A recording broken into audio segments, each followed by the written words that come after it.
Ժողովուրդը մենք մի օր վերականգնելու ենք այն հաղթանակները, որ ունեցել ենք։ Միջև քուր գետը Արցախը պետք է գրավենք, Արցախը մեր սուրբ հողն է, Հայաստանը։ Գրավենք թե ազատագրենք, ազատագրենք։ Ոչ թե գրավենք, այլ ազատագրենք։ Դա մեր սուրբ հողերն է, Հայաստանի ողնաշարն է դա։ Դա միջև մենք չազատագրենք, Հայաստան գոյություն չունենալու։ Մենք բոլորս պատրաստ ենք դրան ու անելու ենք։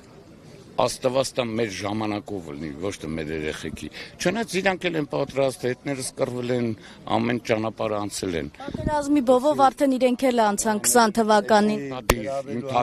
Տղեն անցել։ Մեր ազատագրելու համար մեր ումանուկ պետք է իրար տնենք, մեր վերևից ներքև ցավները տանան։ Իսկ ինչ եք հիշում այս օրերին հետ կապված։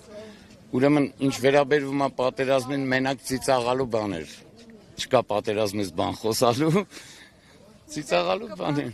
Չէ, ոչ մի բան խնդրում եմ մտեմ, չէ։ Մեր սպարապետին, մենք մեր սպարապետի հրամանն ենք կատարում միջև կյանքներից վերջ։ Մինչև հիմա մեր հրամանատարի, մեր Միքայելյանի հետ հիմա բոլորի հետ մենք զինվոր ենք, ճիշտ է։ Սպա եմ ես, բայց կապ չունի, ես իմ հողու ջրի զինվորն եմ։ Մենք հաղթելու ենք միանշանակ էդի։ Անհրաժեշտություն լինի այսօր էլ պատրաստ եք։ Ես Մենք ամեն օր պոստերն ենք։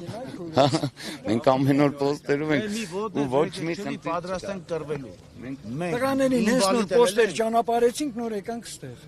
Հենց նոր։ Իրանց բարի ծառայություններն անփորձանք, որպեսզի Արցախը որ կա, փորձը չկորի մեր մեջ չունեցե։ Դա մեր պատմական հայկական հողերն է։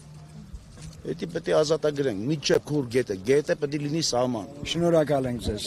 շատ շնորհակալ ենք։ Հավերժ փառք մեր բոլոր ընկած տղաներին։ Այո, փառք։ Մեր տղեկի կիսատ գործը միջև վերջ անելու ենք, միջև վերջ։ Դա թոսաղալա գործը պիտի արժևորենք, չէ ազգովի։ ազգը պիտի դառնա բանակ։ Всё, դա որ մեր սփյուռքով բանով համախմբվենք, Մենք կոտորենք այս տականքներին, տենան հայի բռոնսկը որն է։ Խնդրեմ։